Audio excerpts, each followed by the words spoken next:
அனைத்து ஆசிரியர்களுக்கும் வணக்கம். நம்ம இந்த வீடியோவில் எதை பற்றி பார்க்க போகிறோம் அப்படின்னா, எஸ்எம்சி மறுகட்டமைப்பு கூட்டத்தின் மூலமாக தற்பொழுது அனைத்து அரசு பள்ளிகளிலும் எஸ்எம்சி உறுப்பினர்களை நம்ம தேர்ந்தெடுத்திருக்கோம்.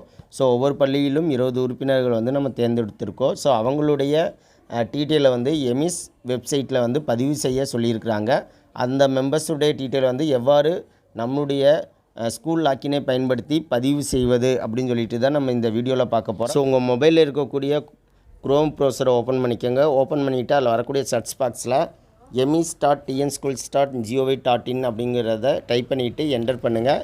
என்ட்ரு பண்ணிங்க அப்படின்னா உங்களுக்கு எமிஸுக்கான வெப்பேஜ் ஓப்பன் ஆகு. கல்வி மேலாண்மை தகவல் மையம்னு சொல்லிட்டு லாக்இன் பேஜ்.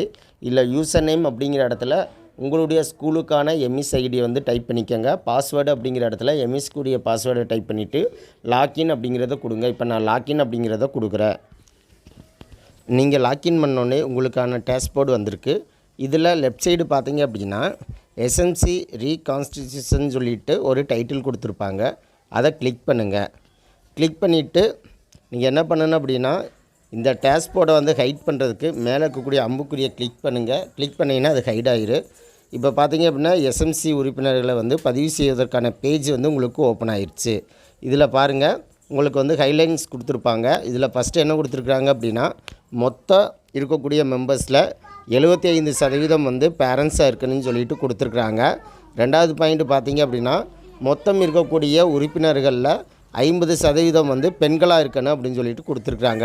ஸோ உங்களுக்கு பார்த்தீங்க அப்படின்னா இதில் chairperson, vice chairperson, teacher representatives, parent members, அதுக்கடுத்து local body representatives and education list final அப்படின்னு சொல்லிட்டு 6 ஹெட்டிங் கொடுத்துருப்பாங்க. இதில் ஒவ்வொரு ஹெட்டிங்காக நீங்கள் பூர்த்தி செய்து சப்மிட் பண்ணால் தான் அடுத்த ஹெட்டிங் ஓப்பன் ஆகும். ஸோ இந்த 6 ஹெட்டிங் நீங்கள் ஃபில் பண்ண வேண்டியது வரும். இப்போ பார்த்தீங்க அப்படின்னா நான் சேர்பர்சன் அப்படிங்கிறத கிளிக் பண்ணியிருக்கேன். கிளிக் பண்ணிவிட்டு கீழே இருக்கக்கூடிய டேட்டாவை நான் ஃபில் பண்ண போகிறேன். இப்போ நேம் அப்படிங்கிற இடத்துல உங்களுடைய சேர்பர்சன் நேமை ஃபில் பண்ணிடுங்க. இப்போ நான் ஃபில் பண்ணுறேன். ஸோ இதில் டாட்டு மற்றதெல்லாம் வைக்க வேண்டாம். இன்சியல் இருந்துச்சு அப்படின்னா லாஸ்ட்டில் போட்டுருங்க. அதுக்கடுத்து சென்டரில் ஃபீமேல் அப்படிங்கிறத செலக்ட் பண்ணிடுங்க.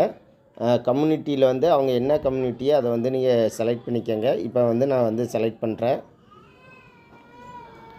அதுக்கடுத்து கேட்டகிரியில் பேரண்ட்ஸ் அப்படிங்கிறது ஆட்டோமேட்டிக்காகவே செலக்ட் ஆகிருக்கு. இதை நம்ம எடிட் பண்ண முடியாது. ஏன்னா சேர்பர்சன் கண்டிப்பாக தலைவராக பேரண்ட்டு தான் இருக்குன்னு. அப்போ அதை செலக்ட் பண்ண முடியாது. அதை விட்டுருங்க.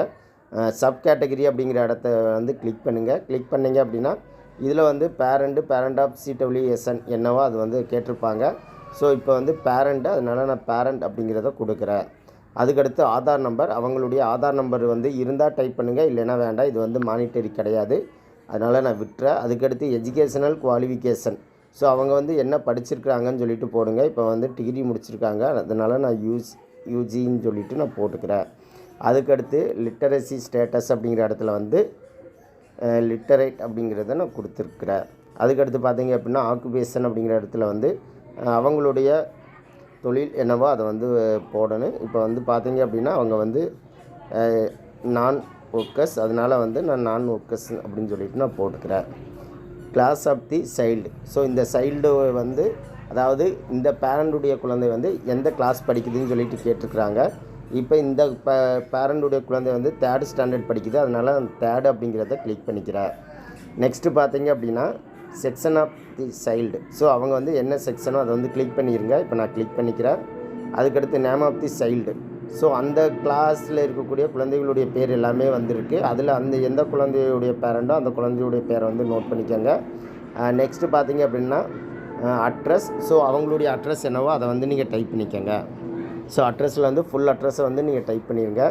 நெக்ஸ்ட்டு பார்த்தீங்க அப்படின்னா ஃபோன் நம்பர் கம்பல்சரி நீங்கள் கொடுக்கணும், அதனால் ஃபோன் நம்பரை டைப் பண்ணிடுங்க. ஸோ 10 லெட்டர்ஸில் ஃபோன் நம்பர் டைப் பண்ணிடுங்க. Is the individual on IDK volunteer, so இவங்க ஐடிகே வாலண்டியரான்னு சொல்லிட்டு கேட்டிருக்கிறாங்க. இல்லை, அதனால நான் நோன்னு கொடுத்துக்கிறேன். நெக்ஸ்ட்டு பார்த்தீங்க அப்படின்னா ஃபோட்டோகிராஃப் அப்படின்னு சொல்லிட்டு வந்திருக்கு. இந்த சூஸ் ஃபைல் அப்படிங்கிறத கிளிக் பண்ணுங்கள். கிளிக் பண்ணிங்க அப்படின்னா உங்களுக்கு சூஸ் ஆன் ஆக்ஷன் சொல்லிட்டு கேட்கு. அதுக்கடுத்து ஃபைல் அப்படிங்கிறத செலக்ட் பண்ணிவிட்டு உங்களுடைய மெம்பர்ஸுடைய ஃபோட்டோ எந்த இடத்துல நீங்கள் வச்சுருக்கிறீங்களோ அதை செலக்ட் பண்ணிக்கோங்க. ஸோ செலக்ட் பண்ணிங்க அப்படின்னா உங்களுக்கு வந்து அந்த ஃபோட்டோ வந்து அப்லோட் ஆயிரு. இப்போ பார்த்தீங்க அப்படின்னா எனக்கு வந்து அந்த ஃபோட்டோ வந்து அப்லோட் ஆயிடுச்சு. ஸோ அதுக்கடுத்து சப்மிட் அப்படின்னு சொல்லிட்டு ஒரு பட்டன் கொடுத்துருப்பாங்க. இந்த சப்மிட் அப்படிங்கிற பட்டனை கொடுத்துருங்க. ஸோ கொடுத்தீங்க அப்படின்னா உங்களுக்கு வந்து ஃபஸ்ட்டு டைட்டில் வந்து ஃபில் ஆகி இப்போ செகண்ட் டைட்டில் வந்து ஓப்பன் ஆயிரு. ஸோ இது போல் ஸ்டெப் பை ஸ்டெப்பாக ஒவ்வொரு டைட்டிலாக வந்து நீங்கள் ஃபில் பண்ணணும். மொத்தம் இந்த 6 டைட்டிலும் ஃபில் பண்ணிங்க அப்படின்னா இந்த எஸ்எம்சிக்கான மெம்பர்ஸுடைய டீட்டெயிலை வந்து நம்ம வந்து ஃபில் பண்ணி முடிச்சிடலாம். ஸோ இதை வந்து அனைத்து பள்ளிகளும் இதை வந்து பூர்த்தி செய்ய வேண்டும். இது ரொம்ப முக்கியமான ஒர்க்கு. நன்றி.